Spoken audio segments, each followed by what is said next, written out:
인공지능 시대의 패권은 미국이 쥐었다고 세계가 믿었습니다. 두뇌는 실리콘밸리가, 공장은 대만이 가졌으니까요. 그런데 그 믿음이 손톱만 한 칩 하나 앞에서 무너졌습니다. AI를 움직이는 진짜 심장, 그 메모리를 쥔 나라는 미국도 대만도 아니었습니다. 바로 대한민국이었습니다. 중국은 충격에 빠졌고 스승이라던 일본도, 절대 강자라던 대만도 고개를 숙였습니다. AI 황제라던 엔비디아조차 얼어붙었고 세계 최강 미국마저 한국에 노라고 말하지 못합니다. 한국 단 두 회사가 쥔 90%, 그 뒤엔 누구도 예상 못한 반전이 숨어 있었습니다. 지금부터 그 충격적인 전말을 공개합니다. 시작하기 전 구독과 좋아요, 그리고 대한민국 파이팅 댓글로 한국을 응원해주세요. 백악관 상황실에서 똑같은 질문이 7번이나 반복됐습니다. 우리의 대중국 반도체 수출 통제를 단 하루 만에 무력화시킬 수 있는 나라가 이 지구상에 존재하는가? 처음 그 질문이 나왔을 때 회의실에 있던 사람들은 가볍게 웃어넘겼습니다. 두 번째로 같은 질문이 나왔을 때는 누군가 농담으로 받아쳤습니다. 그런데 세 번째, 네 번째 질문이 거듭될수록 방 안의 웃음기가 사라졌습니다. 7번째로 그 질문이 던져졌을 때 그 방에는 무거운 침묵만이 남아 있었습니다. 질문을 던진 사람들은 미국 안보 정책의 가장 높은 곳에 앉은 이들이었습니다. 세계에서 가장 날카로운 칼을 자기 손에 쥐고 있다고 믿는 사람들이었죠. 그 자리에 제가 있었습니다. 그리고 제가 내놓은 답 한마디에 그 방 안의 공기가 순식간에 얼어붙었습니다. 그 나라는 우리의 적이 아니었습니다. 중국도 러시아도 아니었습니다. 우리가 수십 년 동안 지켜준다고 믿어온 나라, 우리의 동맹, 바로 대한민국이었습니다. 그리고 그 답이 왜 옳은지, 그 이유는 그 방에 있던 누구도 상상하지 못한 것이었습니다. 지금부터 들려드릴 이야기는 제가 워싱턴의 한 비공개 회의실에서 직접 겪은 일입니다. 그날 저는 미국에서 가장 힘센 사람들 앞에서 그들이 가장 듣기 싫어하는 진실을 꺼내야 했습니다. 제 이름은 데이비드 칼슨입니다. 저는 백악관 국가안전보장회의, 그러니까 NSC에서 기술안보 보좌관으로 일했습니다. 미국이 중국의 첨단 반도체를 틀어막기 위해 만든 수출 통제 정책, 그 설계도를 그린 사람 중 하나가 바로 저였습니다. 어떤 장비를 막고, 어떤 기술을 끊고, 어느 회사의 손목을 비틀면 베이징의 인공지능 굴기가 멈추는지, 저는 그 지도를 누구보다 잘 안다고 자부했습니다. 반도체 전쟁의 판을 미국이 손에 쥐고 있다고 저는 35년 동안 단 한 번도 의심하지 않았습니다. 그 35년 중 절반은 정보기관에서, 나머지 절반은 백악관과 국방부를 오가며 보냈습니다. 저는 평생을 미국의 힘을 지키는 일에 바친 사람입니다. 그런 제가 어쩌다 그날, 그 자리에서 미국의 가장 강한 사람들을 향해 우리가 졌다는 말을 하게 됐는지, 그 이야기를 하려고 합니다. 그날 워싱턴의 한 회의실에 모인 사람들도 저와 다르지 않았습니다.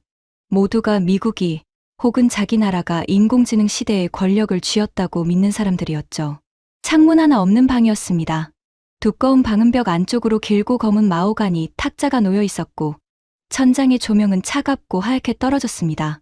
공기에서는 오래된 가죽 의자 냄새와 누군가의 진한 커피 향이 섞여났습니다. 벽에 걸린 시계의 초침 소리가 유난히 크게 들릴 만큼 방 안은 조용했습니다.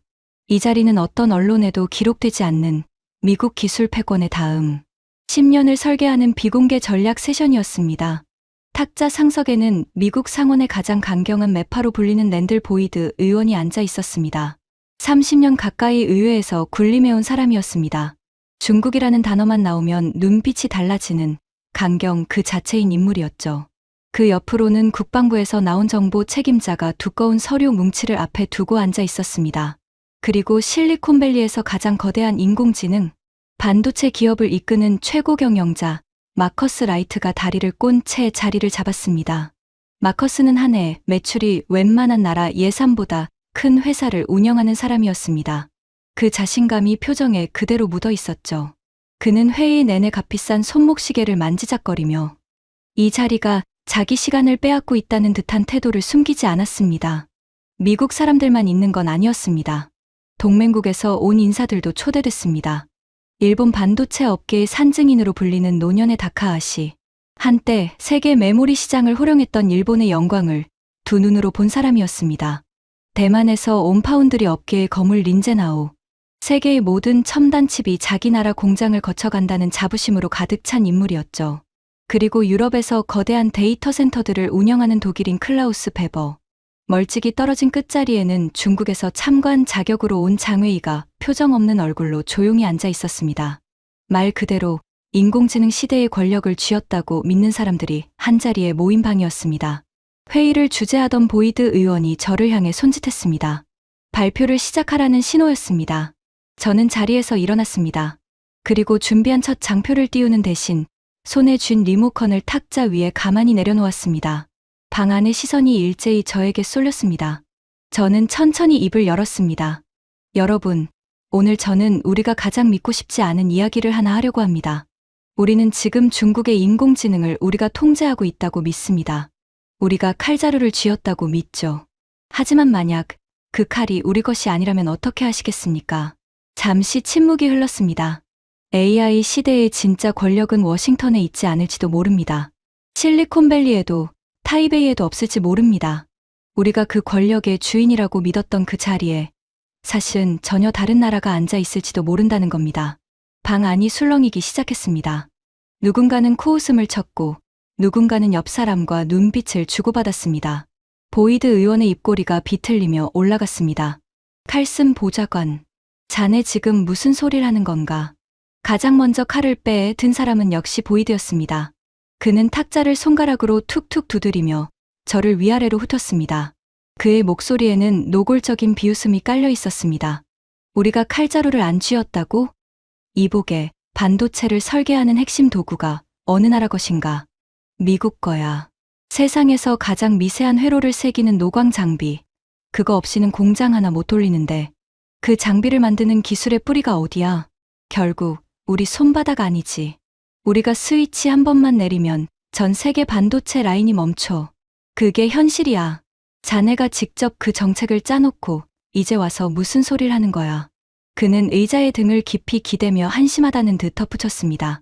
그리고 한국 얘기를 하고 싶은 모양인데 솔직히 말하지. 한국이 뭔가? 우리가 6.25 때 피 흘려 지켜준 나라야. 우리가 시장 열어주고 기술 가르쳐주고 우산 씌워서 키워준 나라라고. 자기네 안보를 통째로 우리한테 맡겨놓은 주제에 감히 미국한테 노라고 할 수 있을 것 같나. 어림도 없는 소리야. 우리가 통제하면 그만이야. 한국은 우리 공급망에 붙어있는 부품 하청에 불과해. 그 이상도 그 이하도 아니야. 회의실 곳곳에서 동의하는 듯한 웃음이 새어나왔습니다. 저는 그 웃음소리를 들으며 등줄기를 타고 차가운 무언가가 지나가는 걸 느꼈습니다. 불과 1년 전까지만 해도 저 역시 보이드와 똑같이 생각했기 때문입니다. 그러자 그 옆에 있던 국방부 정보 책임자가 안경을 고쳤으며 거들었습니다. 의원님 말씀이 맞습니다. 칼슨 보좌관, 우리 분석 자료를 보면 명확합니다. 핵심 기술의 길목은 전부 우리가 쥐고 있어요. 한국이 무언가를 잘 만든다 해도 결국 그 윗단에서 우리가 허락해야 돌아가는 구조입니다. 동맹은 동맹의 자리를 지켜야죠. 그게 질서입니다. 이번에는 마커스 라이트가 손을 들었습니다. 실리콘밸리의 황제로 불리는 사내였습니다. 그는 만지작거리던 손목시계에서 손을 떼고 여유로운 미소를 지으며 입을 열었습니다. 그 미소가 얼마나 오만했는지 저는 지금도 또렷이 기억합니다. 보좌관님, 진정하세요. 제가 좀 정리해드리죠. AI의 심장이 뭡니까? GPU입니다. 인공지능을 학습시키고 계산하는 그 두뇌, 그걸 만드는 게 누굽니까? 바로 접니다. 제 회사예요. 전 세계 데이터 센터가 제 칩을 한 장이라도 더 받겠다고 줄을 섭니다. 한 장에 수천만 원짜리 칩을 못 사서 안달이에요. 사우디 왕족도 유럽 정부도 저한테 전화해서 제발 물량 좀 달라고 사정합니다. 그는 손가락 2개를 들어 보였습니다. 한국이 만든다는 그 메모리, 그거 그냥 부품이에요. 두뇌 옆에 붙어서 데이터나 잠깐 담아두는 창고 같은 거죠. 그게 무슨 기술입니까? 옛날에 한국이 그거 만들어서 떼돈 번 거 압니다. 디램이라는 거, 싸게 많이 찍어내는 거. 그런데 그건 누구나 돈만 부으면 따라가는 범용상품이에요. 우리 미국에도 마이크론이라는 훌륭한 회사가 있어요. 한국이 가격 좀 올리고 배짱 부리면 제가 그냥 마이크론으로 갈아타면 그만입니다. 아니면 단가 후려쳐서 한국 회사 둘을 서로 싸움 붙이면 돼요. 한국, 하루아침에 끝나는 얘기예요. 마커스는 마지막으로 못을 박듯 말했습니다. 제 칩이 왕이고 한국 메모리는 그 왕의 시중을 드는 하인입니다. 하인이 건방지게 굴면 갈아치우면 돼요. 그게 시장의 법칙이죠. 보좌관님, 저는 솔직히 이런 회의에 제 귀한 시간을 쓰는 게 아깝습니다. 그 순간 회의실에 작은 박수와 웃음이 터졌습니다. 보이드 의원이 흡족한 표정으로 고개를 끄덕였습니다. 저는 입을 다문 채 그저 그 광경을 지켜봤습니다. 두 사람의 말은 완전히 틀린 게 아니었습니다. 적어도 절반은 맞는 말이었습니다. 바로 그 절반의 진실이 이 방에 있는 모두를 함정에 빠뜨리고 있었던 겁니다. 그때 대만에서 온 린제나오가 천천히 끼어들었습니다. 세계의 모든 첨단 칩을 대신 만들어주는 거대한 공장을 운영하는 나라의 자존심이 그의 말투에 그대로 배어 있었습니다. 두 분 말씀에 한마디 보태겠습니다. 메모리는 부품입니다. 맞습니다. 그런데 진짜 기술이 어디 있는지 아십니까? 그 칩을 실제로 깎아 만드는 공정에 있습니다. 머리카락 굵기의 수만 분의 1짜리 회로를 손톱만 한 칩 위에 새기는 일. 그건 아무나 못합니다. 그리고 그걸 세상에서 가장 잘하는 건 우리 대만입니다. 마커스 사장의 그 GPU도 결국 우리 공장에서 태어납니다. 우리가 안 만들어주면 그 왕도 세상에 못 나와요. 한국이 메모리 좀 만든다고 우쭐할 일이 아닙니다. 칩의 세계에서 한국은 변두리에 있습니다. 중심은 타이베이예요. 이어서 일본의 노인 다카하시가 헛기침을 하며 입을 열었습니다. 그의 목소리에는 한 시대를 풍미했던 자의 묘한 우월감이 섞여 있었습니다. 그는 떨리는 손으로 찻잔을 들어 한 모금 마신 뒤 천천히 말을 이었습니다. 나는 한국 반도체가 걸음마를 떼던 시절을 전부 다 봤어요. 그때 한국은 우리 일본 기술자들을 주말마다 비행기로 모셔갔습니다. 우리 기술을 어깨너머로라도 배우려고요. 호텔 방 잡아주고 봉투 쥐어주면서 말이죠. 솔직히 말하면 한국 메모리는 우리가 가르쳐준 겁니다. 뿌리가 일본이에요. 후발주자라고요. 그는 잔을 내려놓으며 묘한 미소를 지었습니다. 게다가 요즘 재미있는 소문을 들었어요. 그 한국 안에서도 삼성이라는 큰 회사가 SK하이닉스라는 후배 회사한테 인공지능용 메모리 주도권을 빼앗기고 단단히 망신을 당했다더군요. 왕좌에 앉아있던 삼성이 흔들린다는 겁니다. 자기들끼리 치고받느라 정신이 없어요. 칼슨 보좌관, 강자가 안에서부터 흔들리기 시작하면 그 나라 전체가 무너지는 법입니다. 한국 메모리 신화도 이제 끝물이에요. 우리 일본이 그 길을 먼저 걸어봐서 압니다. 끝자리에 앉아있던 중국의 장웨이도 그제야 입을 열었습니다. 그는 표정 없는 얼굴로 조용하지만 분명한 목소리로 말했습니다. 흥미롭군요. 우리 중국도 메모리 반도체에 천문학적인 돈을 쏟아붓고 있습니다. 솔직히 말씀드리면 시간 문제일 뿐이라고 봅니다. 결국 따라잡을 겁니다. 한국이 지금 잠깐 앞서 있다 한들 그게 영원할 리 없죠. 유럽에서 온 클라우스 베버도 어깨를 으쓱하며 회의적인 표정을 지었습니다. 저는 방 안을 천천히 둘러봤습니다. 미국도, 일본도, 대만도, 중국도 모두가 한 목소리였습니다. 한국은 부품이나 만드는 나라, 미국이 키워준 하청, 일본을 베낀 후발주자, 자기들끼리 싸우다 무너질 나라. 그 방 안에서 저를 지지하는 사람은 단 한 명도 없었습니다. 저는 완전히 고립됐습니다. 손바닥에 땀이 배었습니다.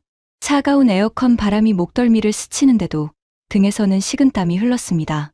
입안이 바싹 말라서 침을 삼키는 소리마저 크게 들리는 것 같았습니다. 하지만 이상하게도 두렵지 않았습니다. 왜냐하면 저는 지난 1년 동안 바로 저 사람들과 똑같은 생각을 했던 제가 어떻게 산산이 무너졌는지를 두 눈으로 똑똑히 겪었기 때문입니다. 저는 저 비웃음의 끝에 무엇이 기다리고 있는지 알고 있었습니다. 저는 보이드 의원을 똑바로 바라보며 입을 열었습니다. 의원님, 제가 누구입니까? 제가 바로 그 수출 통제 정책을 설계한 사람입니다. 중국의 목을 조르는 그 칼을 직접 갈았던 사람이에요. 한국을 우리 손바닥 안의 하청이라고 믿었던 사람, 그게 바로 접니다. 누구보다 우리 미국의 힘을 굳게 믿었던 사람이라고요. 방 안이 조금 조용해졌습니다. 그런 제가 왜 지금 여러분 앞에서 이런 말을 하겠습니까? 제가 하루아침에 미쳤다고 생각하십니까? 아니면 제가 여러분이 아직 보지 못한 무언가를 봤다고는 단 한 번도 생각해보지 않으셨습니까? 저는 여러분을 설득하러 온 게 아닙니다. 제가 1년 전에 받았던 충격을 여러분도 오늘 똑같이 받게 하려고 온 겁니다. 보이드의 미소가 살짝 굳었습니다. 마커스가 손목시계를 만지작거리던 손을 멈췄습니다. 좋습니다.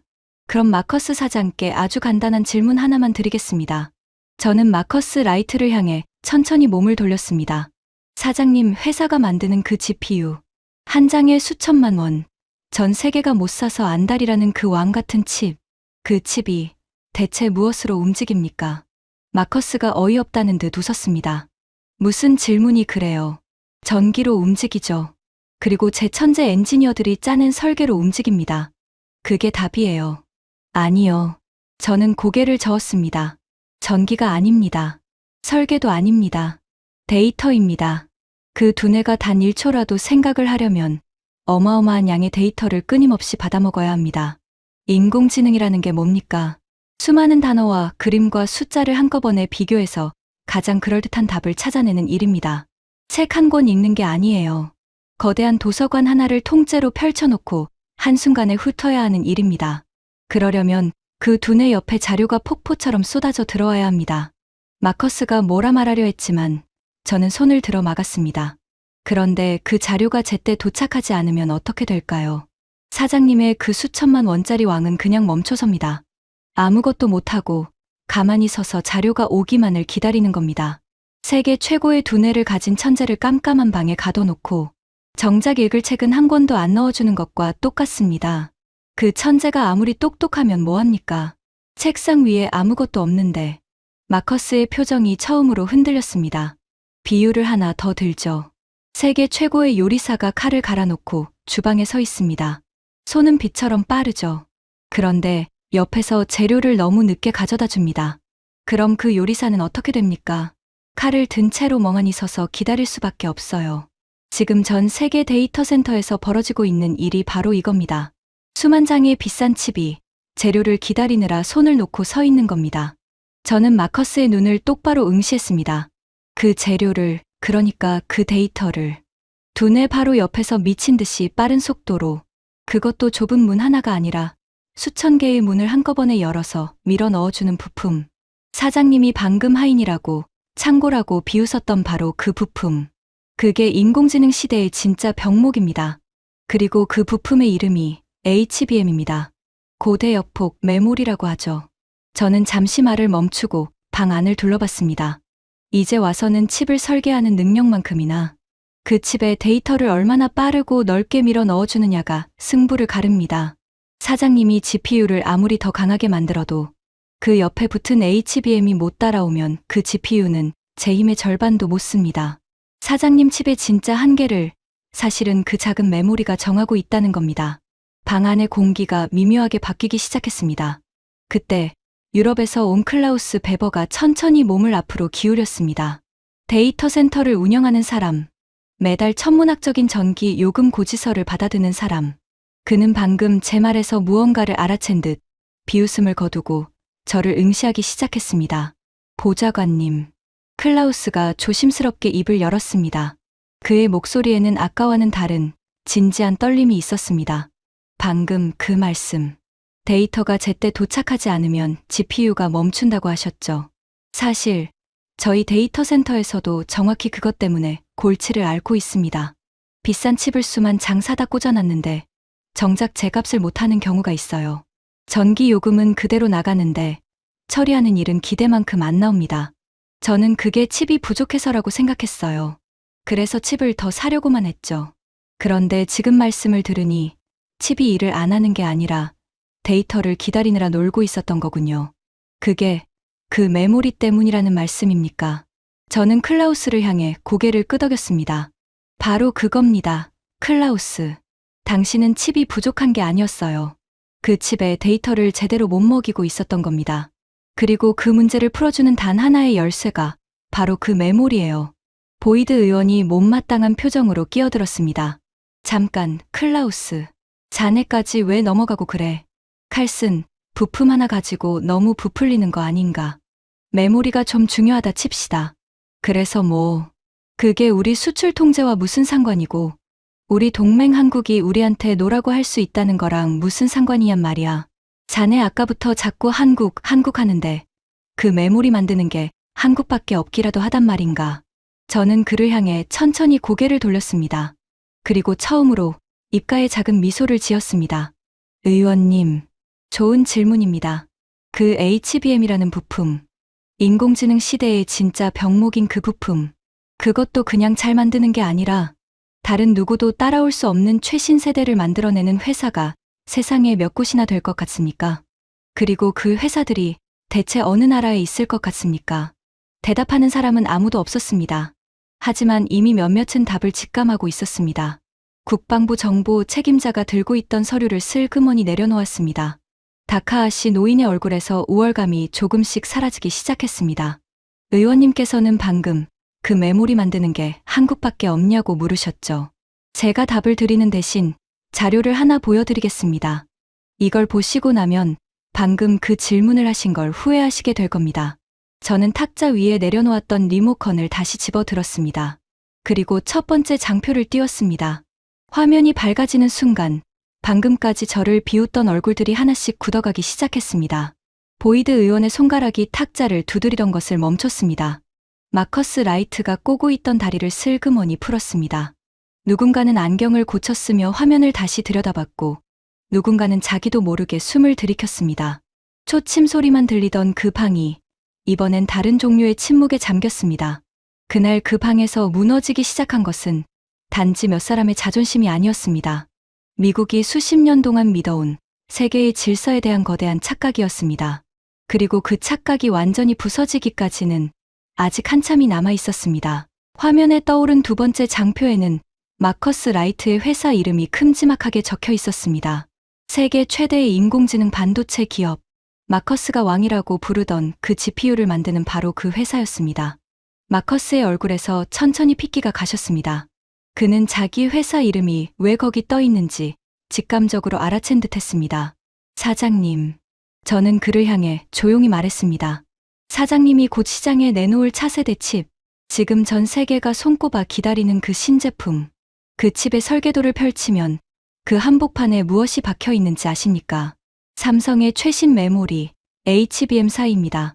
사장님 회사의 다음 1년이, 아니 다음 몇 년이 삼성이라는 한국 회사가 그 메모리를 제때 보내주느냐 마느냐의 통째로 걸려 있습니다. 마커스가 마른 침을 삼켰습니다. 그의 목울대가 크게 움직이는 게 보였습니다. 그건 그냥 공급 계약일 뿐입니다. 부품 하나 사오는 거예요. 우리가 돈을 주고 사오는 거라고요. 부품 하나요? 저는 화면을 다음 장으로 넘겼습니다. 거기에는 단 하나의 숫자가 떠 있었습니다. 0%. 사장님 차세대 칩 한 장에 들어가는 그 메모리. 다른 회사 제품으로 바꿀 수 있는 비율이 몇 %인지 아십니까? 0%입니다. 단 하나도 못 바꿉니다. 사장님 회사의 가장 비싸고 가장 강력한 제품이 한국 메모리 없이는 단 한 장도 완성되지 못합니다. 이게 부품 하나입니까? 이건 사장님 회사의 심장이 한국에 저당 잡혀 있다는 뜻입니다. 마커스는 입을 열려다 다물기를 반복했습니다. 조금 전까지 손목시계를 만지작거리며 이 자리가 아깝다던 그 남자는 이제 화면에서 눈을 떼지 못하고 있었습니다. 제가 더 놀라운 숫자를 하나 보여드리죠. 저는 화면에 거대한 금액을 띄웠습니다. 사장님 회사가 삼성과 맺은 단 한 건의 메모리 공급 계약, 그 규모가 47조 원입니다. 부품 하나 사오는데 한 나라의 1년 예산에 맞먹는 돈을 쓰는 겁니다. 그것도 사오겠다고 줄을 서서요. 사장님, 이게 갑과 을의 거래로 보이십니까? 누가 갑이고 누가 을입니까? 돈을 내는 쪽이 무릎을 꿇고 물건을 주는 쪽이 일정을 정하는 거래. 세상에 그런 거래가 또 있습니까? 마커스가 처음으로 고개를 떨궜습니다. 회의실이 깊은 침묵에 잠겼습니다. 그러자 보이드 의원이 다시 끼어들었습니다. 그는 인정하고 싶지 않은 표정이었습니다. 매파의 자존심이 무너지는 걸 견디기 힘들어하는 얼굴이었죠. 좋아. 100번 양보하지. 그 한국 메모리가 지금 좀 앞서 있다 치자고. 그런데 칼슨, 그게 뭐가 문제야. 우리한테도 마이크론이 있잖아. 미국 회사야. 자존심 상하게 한국 거 쓸 필요가 뭐 있어. 그냥 우리 마이크론 거 쓰면 되지. 시간 좀 주면 마이크론이 따라잡을 거 아닌가. 미국 기술력을 뭘로 보는 거야. 방 안에서 몇몇이 고개를 끄덕였습니다. 미국인들에게 그건 마지막 자존심이었습니다. 저는 그 마음을 이해했습니다. 1년 전 저도 똑같은 희망을 품었으니까요. 그래서 저는 직접 확인하러 갔던 겁니다. 그리고 그곳에서 본 것이 제 모든 믿음을 부숴버렸습니다. 의원님, 저도 처음엔 그렇게 생각했습니다. 미국 회사가 있는데 뭐가 걱정이냐고요. 그래서 제가 직접 그 숫자를 들여다봤습니다. 그리고 다시는 그 말을 못하게 됐습니다. 저는 화면에 2개의 막대를 나란히 띄웠습니다. 반도체를 만들 때 가장 중요한 게 수율이라는 겁니다. 쉽게 말하면 100개를 만들었을 때 멀쩡한 제품이 몇 개나 나오느냐 하는 거예요. 빵을 100개 구웠는데 90개가 제대로 나오는 빵집과 40개만 나오고 60개가 타버리는 빵집. 어느 쪽이 살아남겠습니까? 저는 왼쪽의 긴 막대를 가리켰습니다. 삼성의 이 최신 메모리, 수율이 90%대입니다. 100개를 만들면 90개 넘게 멀쩡하게 나옵니다. 이번엔 오른쪽 막대를 가리켰습니다. 그 막대는 왼쪽의 절반도 안 됐습니다. 그리고 의원님이 믿고 계신 마이크론. 같은 수준의 제품에서 수율이 40%대입니다. 100개를 만들면 60개가 버려진다는 뜻입니다. 이건 단순히 좀 뒤처진 게 아닙니다. 같은 물건을 만드는데 한쪽은 만들수록 돈을 벌고 한쪽은 만들수록 손해를 보는 차원이 다른 격차예요. 마커스가 자기도 모르게 신음 같은 소리를 냈습니다. 누구보다 그 숫자의 무게를 잘 아는 사람이었으니까요. 왜 이런 격차가 생길까요? 이 메모리는 그냥 칩을 평평하게 깔아놓은 게 아닙니다.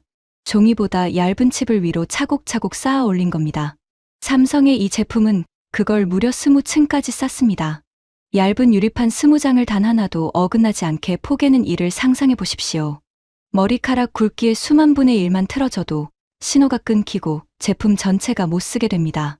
그 미친 듯한 정밀함을 한두 개가 아니라 수백만 개를 똑같이 찍어내야 합니다.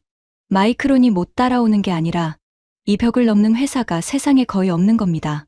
저는 잠시 숨을 골랐습니다. 그리고 의원님, 설령 마이크론이 비슷한 물건을 만든다 해도 사장님 같은 고객은 쉽게 갈아탈 수가 없습니다. 인공지능 칩은 완성품을 사다 그냥 꽂으면 끝나는 물건이 아니거든요. 그 비싼 두뇌와 그 옆에 붙는 메모리를 처음부터 한 몸처럼 맞춰 설계하고 열은 얼마나 나는지 전기는 얼마나 먹는지 수없이 시험해야 합니다. 그 검증에만 몇 달, 길게는 몇 년이 걸려요. 한번 삼성 메모리에 맞춰 설계가 돌아가기 시작하면 다른 회사 걸로 바꾸는 건 공장을 처음부터 다시 짓는 거나 마찬가지입니다. 그러니 한국이 며칠이라도 먼저 샘플을 내미는 게 단순한 속도 경쟁이 아닌 겁니다. 고객의 미래 설계 안으로 먼저 들어가서 문을 잠가버리는 거예요. 그럼 시간을 주면 마이크론이 따라잡을까요? 의원님, 마이크론은 따라잡으려고 이미 수십조 원을 쏟아붓고 있습니다. 그런데 전문가들의 계산으로는 빨라야 2년입니다. 지금 이 순간에도 한국은 다음 세대를 준비하고 있는데 2년 뒤에 마이크론이 겨우 지금 수준에 도착한다는 겁니다. 마라톤에서 상대가 결승선을 통과할 때 이제 막 출발선에 서는 격이에요. 게다가 삼성은 세계 최초 샘플을 경쟁사보다 단 11일 먼저 고객의 책상에 올려놨습니다. 그 11일이 별것 아닌 것 같습니까? 그 며칠이 수십조 원짜리 계약의 방향을 통째로 바꿉니다. 보이드 의원의 입이 다물어졌습니다. 그는 무언가 반박하려 입술을 달싹였지만 끝내 아무 말도 하지 못했습니다. 그의 얼굴이 벌겋게 달아올랐다가 천천히 굳어갔습니다. 평생 미국이 세계의 칼자루를 쥐고 있다고 믿어온 사람의 얼굴이 그 믿음에 처음으로 금이 가는 표정이었습니다. 그때 유럽에서 온 클라우스 베버가 자리에서 반쯤 일어섰습니다. 아까 처음 흔들렸던 그 남자였습니다. 보좌관님, 이제 알겠습니다. 완전히 알겠어요. 그의 목소리가 떨렸습니다. 저희 데이터 센터는 한 해에 전기 요금만으로도 천문학적인 돈을 씁니다. 그런데 그렇게 돈을 쓰면서도 기대만큼 일을 못했어요. 저는 칩이 부족한 줄 알고 칩만 더 사들였습니다. 그런데 진짜 문제는 그게 아니었어요. 그 칩에 데이터를 제대로 먹일 메모리가 부족했던 겁니다. 비싼 두뇌 수만 개를 정작 굶기고 있었던 거죠. 유럽의 인공지능도 결국 그 한국 메모리가 없으면 한 발짝도 못 나갑니다. 저는 지금까지 미국 칩만 바라보고 있었는데 정작 그 칩을 사라 움직이게 하는 건 한국이었군요. 클라우스는 자리에 도로 앉으며 두 손으로 얼굴을 쓸어내렸습니다. 한 명이 완전히 넘어왔습니다. 하지만 모두가 인정한 건 아니었습니다. 일본의 노인 다카하시가 떨리는 손으로 탁자를 짚으며 일어섰습니다. 그의 얼굴에는 아직 자존심이 남아 있었습니다. 잠깐만요. 칼슨 보좌관. 수율이니 적층이니 다 좋습니다. 그런데 잊지 마세요. 그 기술의 뿌리는 일본입니다. 메모리라는 건 우리 일본이 세계에서 제일 먼저 꽃피웠어요. 한국은 우리한테 배운 학생일 뿐입니다. 학생이 잠깐 스승보다 좋은 점수를 받았다고 스승을 넘어섰다고 할 수 있습니까? 저는 다카하시 노인을 잠시 바라봤습니다. 그리고 화면을 한 장 더 넘겼습니다. 거기에는 오래된 흑백 사진 한 장과 최신 공장 사진 한 장이 나란히 떠 있었습니다. 어르신 말씀이 맞습니다.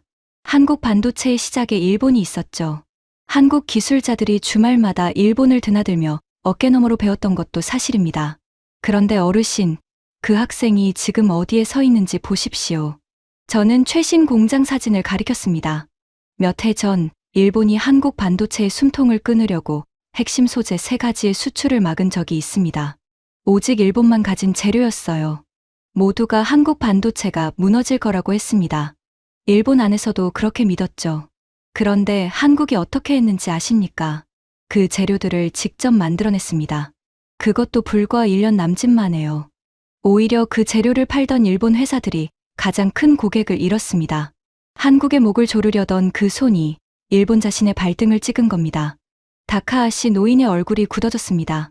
학생은 더 이상 학생이 아닙니다, 어르신. 한국은 스승이 가르쳐준 자리에 머물지 않았어요. 스승이 한 번도 가보지 못한 곳까지 올라가 버렸습니다. 인공지능 시대의 이 메모리, 칩을 20층으로 쌓아 올리고 그 안에서 열을 다스리는 이 기술. 솔직히 말씀드리면 지금의 일본은 이걸 따라올 수가 없습니다. 어르신께서 누구보다 잘 아실 겁니다. 한때 세계를 호령하던 일본 메모리가 왜 무너졌는지도요. 방 안에 무거운 침묵이 흘렀습니다. 다카하시 노인은 한참을 서 있었습니다. 그의 어깨가 천천히 내려갔고 탁자를 짚은 손이 미세하게 떨렸습니다. 그리고 그는 작은 목소리로, 그러나 모두가 들을 수 있게 말했습니다. 내가 한 시대를 풍미했던 일본 반도체의 마지막 자존심으로 말하겠소. 인정합니다. 한국은 우리를 넘어섰어요. 그것도 우리가 상상조차 못한 높이까지. 나는 이걸 인정하는 게 평생 가장 어려운 일인 줄 알았는데 막상 그 숫자들을 두 눈으로 보고 나니 부정할 수가 없군요. 우리가 가르친 학생이 우리가 닿지 못한 별까지 가버렸어요. 노인이 천천히 자리에 앉았습니다. 그 순간 회의실의 공기가 완전히 달라졌습니다. 가장 강한 자존심을 가졌던 사람이 무릎을 꿇자 다른 이들의 눈빛도 흔들리기 시작했습니다. 저는 등줄기를 타고 묘한 전율이 지나가는 걸 느꼈습니다. 그런데 바로 그때 보이드 의원이 마지막 카드를 꺼냈습니다. 그는 마치 약점을 잡았다는 듯 비틀린 미소를 다시 지었습니다. 좋아. 한국이 일본을 넘어섰다 치자고. 그런데 칼슨, 자네 아까 그랬지. 한국에는 회사가 2개라고. 삼성하고 SK하이닉스. 그 2 회사가 지금 인공지능 메모리 주도권 가지고 자기들끼리 치고받는다며. 삼성이 후배 회사한테 밀려서 망신당했다는 얘기 다카하시 어르신이 방금 하지 않았나.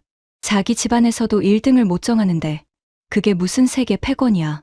안에서부터 갈라진 나라라고. 우리가 그 틈만 파고들면 돼. 한쪽을 우리 편으로 만들고 다른 쪽을 누르면 한국은 두 동강이 나는 거야.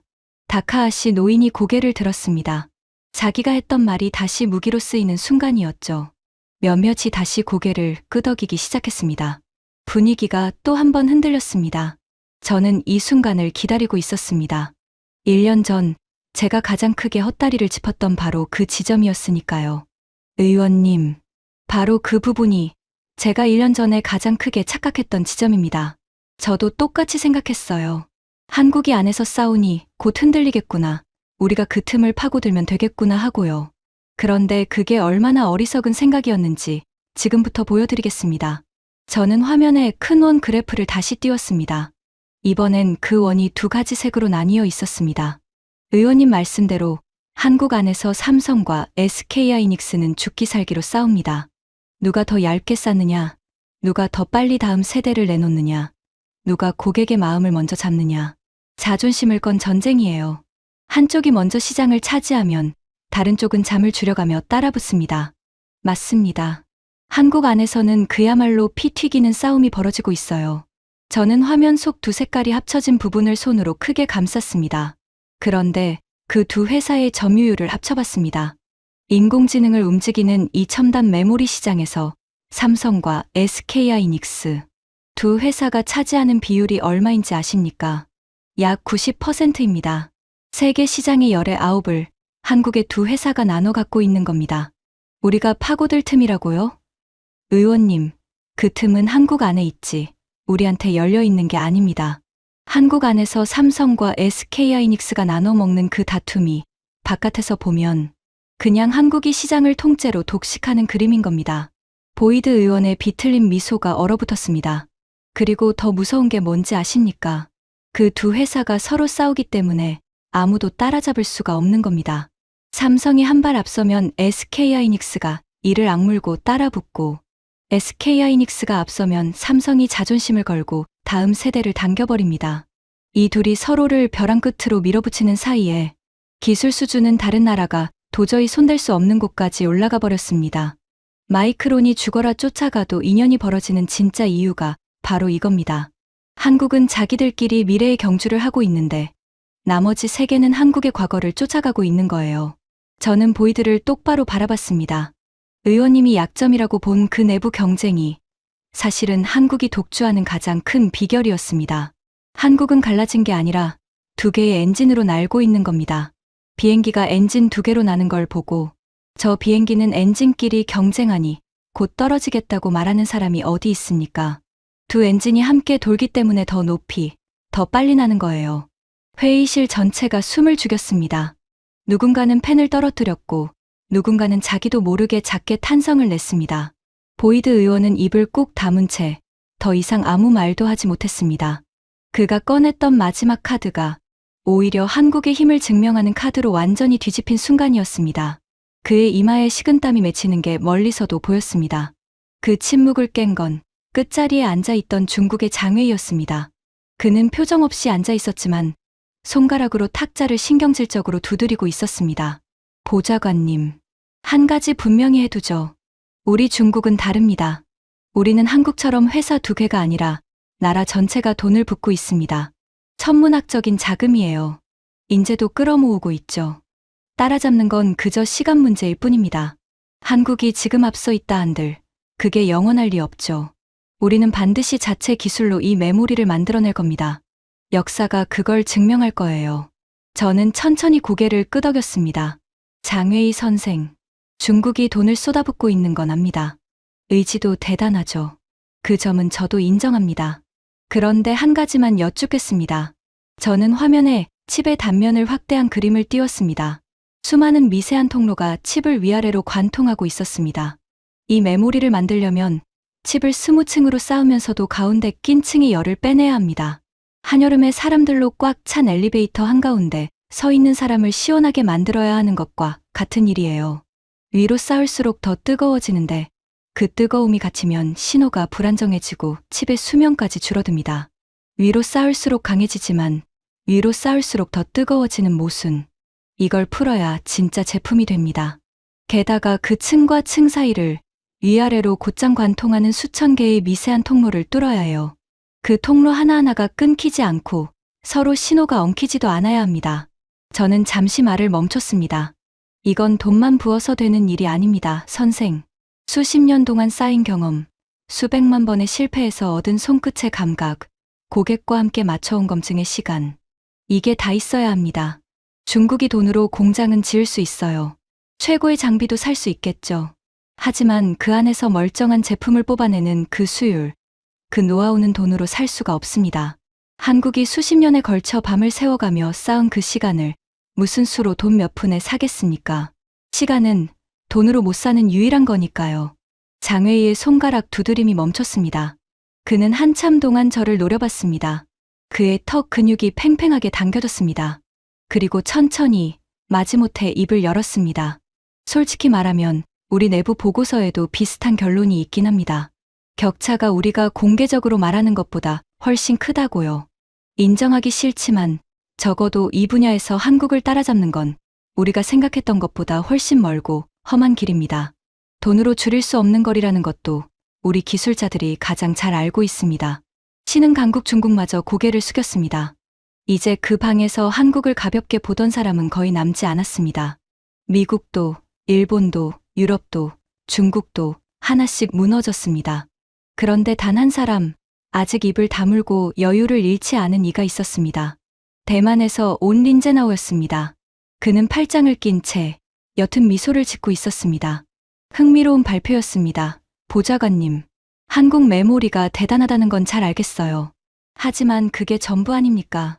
메모리는 결국 부품입니다. 그 칩을 실제로 깎아 만드는 일, 세상의 모든 첨단 칩이 거쳐가는 그 공장, 그건 여전히 우리 대만이 쥐고 있습니다.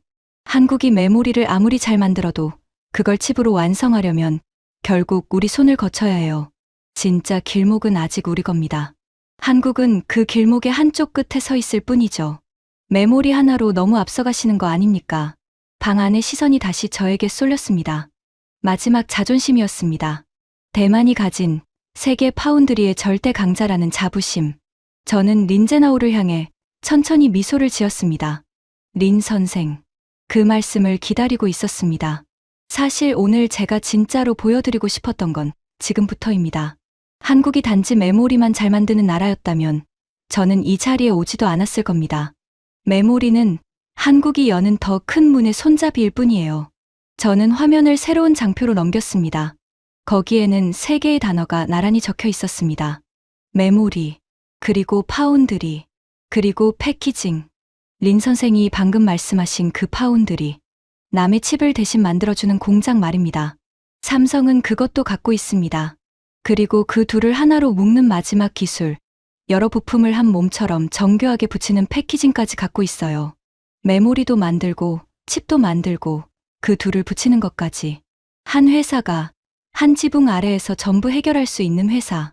세상에 그런 회사는 삼성 하나뿐입니다. 린 선생의 회사는 공장은 최고지만 메모리는 못 만들지 않습니까? 린제나오의 팔짱이 슬그머니 풀렸습니다. 이게 무슨 의미인지 아십니까? 지금 인공지능 칩은 두뇌만 잘 만든다고 끝나는 시대가 아닙니다. 두뇌와 메모리와 그걸 연결하는 판까지 모든 게 하나의 덩어리로 맞물려야 해요. 그런데 지금 고객들은 메모리 회사 따로, 공장 따로, 조립 회사 따로 찾아다녀야 합니다. 그 사이에 일정이 꼬이고 문제가 생기면 서로 책임을 미룹니다. 집을 지을 때 설계 회사 따로, 시공 회사 따로, 인테리어 회사 따로 맡기면 어떻게 됩니까? 일정이 엉키고 책임이 흐려지죠. 저는 한 걸음 다가섰습니다. 그런데 삼성은 고객에게 이렇게 말할 수 있어요. 우리한테 다 맡기세요. 메모리부터 생산, 조립까지 한 번에 해드리겠습니다. 인공지능 시대엔 시간이 곧 돈입니다. 클라우드 기업들은 한 달이라도 빨리 서버를 늘려야 하고 칩 회사들은 한 박자라도 빨리 신제품을 내야 해요. 그 한 번에가 고객에게는 거부할 수 없는 제한이 되는 겁니다. 저는 린제나오의 눈을 똑바로 바라봤습니다. 린 선생, 지금 세계의 모든 첨단 칩 주문이 대만으로 몰리는 바람에 고객들은 줄을 서서 기다립니다. 너무 긴 줄이에요.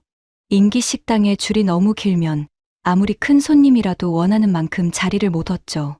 게다가 사람들은 한 곳에만 모든 걸 맡기는 게 얼마나 위험한지도 깨달았습니다.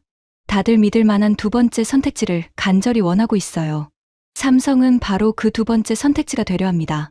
단순히 대만을 따라잡겠다는 게 아니라 메모리와 공장을 동시에 가진 세계 유일의 회사라는 전혀 다른 무기로요. 그리고 그 무기의 문을 여는 열쇠가 바로 이 HBM4입니다. 메모리로 고객의 서버 안에 들어가서 공장과 조립까지 끌어안는 거예요. 린제나오의 얼굴에서 여유가 완전히 사라졌습니다. 그는 자기 나라가 절대 안전하다고 믿었던 그 자리가 발밑에서부터 흔들리기 시작했다는 걸 깨달은 표정이었습니다. 그는 무언가 반박하려 입을 열었지만 나온 건 작은 한숨뿐이었습니다. 한참 만에 그는 낮게 중얼거렸습니다. 두 번째 선택지가 아니라 다른 종류의 첫 번째가 될 수도 있겠군요. 솔직히 우리 안에서도 가장 두려워하는 시나리오가 바로 그겁니다. 회의실은 이제 처음과는 완전히 다른 곳이 되어 있었습니다.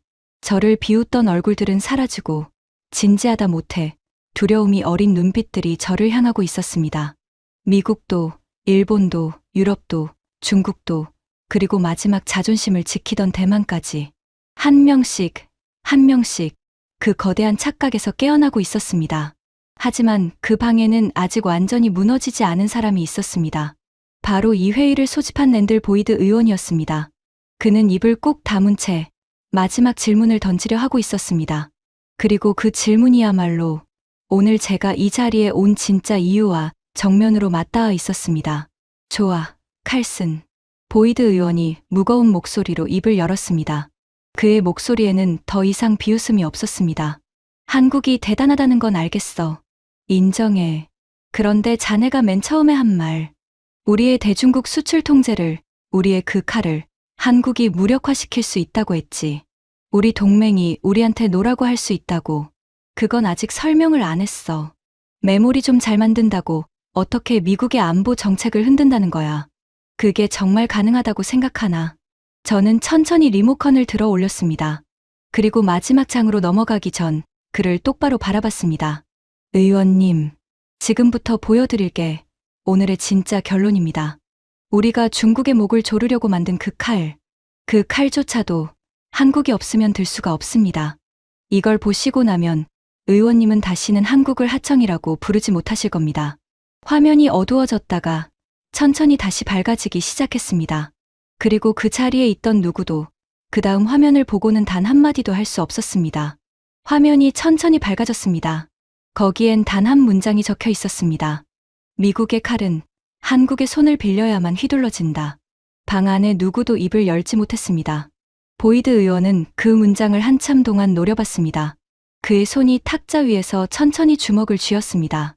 의원님, 설명드리겠습니다. 저는 차분하게 입을 열었습니다.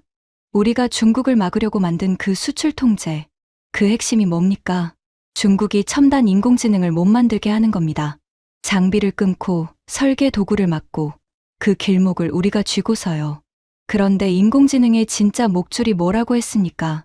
두뇌인 GPU가 아니라 그 두뇌의 데이터를 먹이는 메모리, 바로 이 HBM이라고 했죠.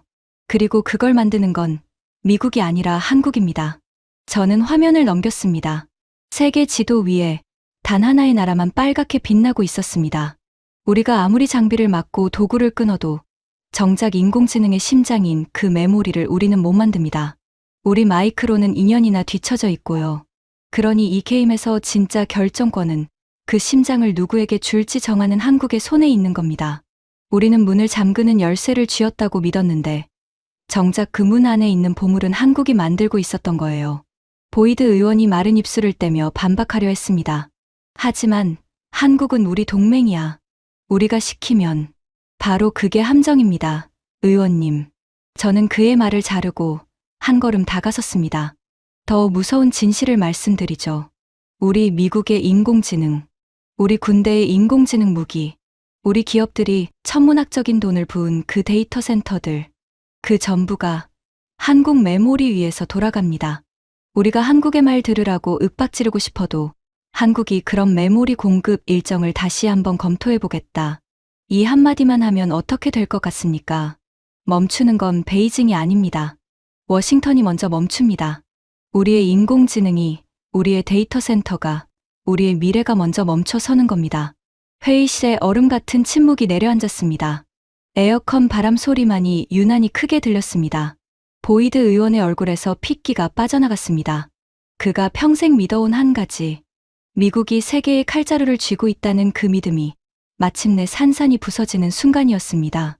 백악관이 7번이나 물었던 그 질문, 기억하십니까? 저는 목소리를 낮췄습니다. 우리의 정책을 무력화시킬 수 있는 나라가 이 지구상에 존재하는가?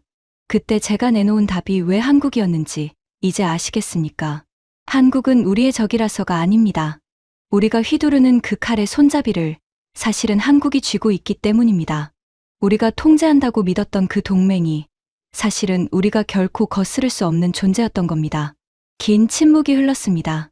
그리고 마침내 회의실에서 가장 강경했던 사람, 끝까지 한국을 하청이라 부르던 랜들. 보이드 의원이 천천히 입을 열었습니다. 그의 목소리는 잠겨 있었습니다. 내가 30년 동안 의회에서 중국과 싸워온 사람이야. 미국이 세계의 중심이라고 단 한 번도 의심한 적이 없어. 그런데 그는 말을 잇지 못하고 잠시 눈을 감았습니다. 그리고 다시 눈을 떴을 때 그의 눈빛은 완전히 달라져 있었습니다. 자네 말이 맞아, 칼슨. 우리는 한국을 하청이라고 불렀어. 우리가 키워준 나라라고.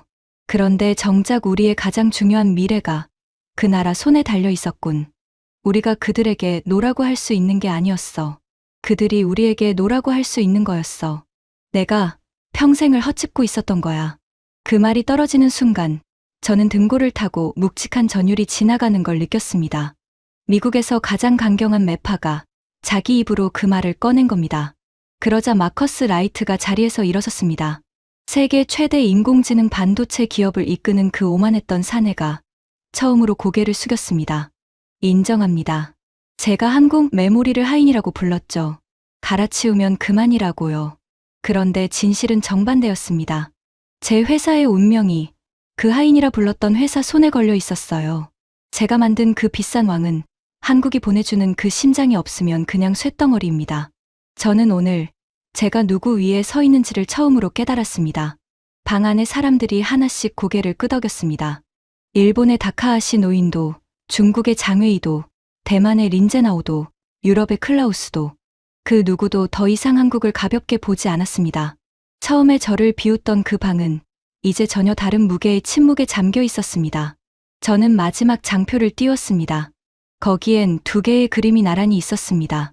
한쪽엔 오래된 흑백 사진, 낡은 작업복을 입고 일본 기술자 앞에서 노트를 받아 적던 한국의 젊은 기술자들이었습니다.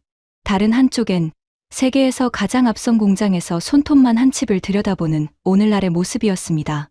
여러분, 한국이 어떤 나라였는지 아십니까? 저는 흑백 사진을 가리켰습니다. 불과 한 세대 전만 해도 한국은 일본의 메모리에 짓눌리던 후발주자였습니다. 미국이 설계 도구와 장비를 쥐고 흔드는 그저 부지런히 따라오는 하청 국가였어요. 가진 거라곤 잠을 줄여가며 일하는 그 끈기 하나뿐이었습니다. 우리는 그 나라를 늘 우리 아래에 있다고 생각했습니다. 저는 최신 공장 사진으로 시선을 옮겼습니다. 그런데 그 나라가 인공지능 시대의 가장 깊은 곳에 있는 병목을 손에 넣었습니다. 세계에서 가장 강한 기업조차 무릎을 꿇게 만드는 그 심장을요. 스승이던 일본을 넘어섰고 추격하던 중국을 따돌렸고 절대 강자라던 대만의 자리까지 흔들고 있습니다. 그리고 이제는 세계 최강이라는 우리 미국조차 한국의 노라고 말할 수 없게 됐습니다. 저는 방 안을 천천히 둘러봤습니다. 모든 시선이 저에게 모여 있었습니다. 과거에는 누가 더 많은 메모리를 더 싸게 만드느냐가 중요했습니다. 그때 한국은 그저 부지런한 일꾼이었죠. 하지만 이제는 다릅니다. 누가 그 인공지능의 심장을 쥐느냐, 그것이 세계의 주인을 정합니다. 그리고 그 심장은 지금 한국의 손안에 있습니다.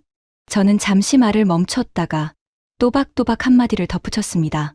한국이 멈추면 이제 인공지능이 멈춥니다. 이건 비유가 아닙니다. 우리가 매일 마주하는 현실입니다. 회의실을 나서기 전 저는 마지막으로 돌아섰습니다. 그날 그 방에 들어올 때 저는 미국의 힘을 의심 없이 믿는 사람이었습니다. 한국을 우리 손바닥 안의 하청이라 여기던 사람이었죠. 그런데 그 방을 나서는 저는 완전히 다른 사람이 되어 있었습니다. 세계의 진짜 중심이 어디로 옮겨가고 있는지를 두 눈으로 똑똑히 본 사람이 되어 있었습니다. 복도로 나오자 차가운 공기가 얼굴을 스쳤습니다. 창밖으로 워싱턴의 불빛이 펼쳐져 있었습니다. 저는 문득 생각했습니다.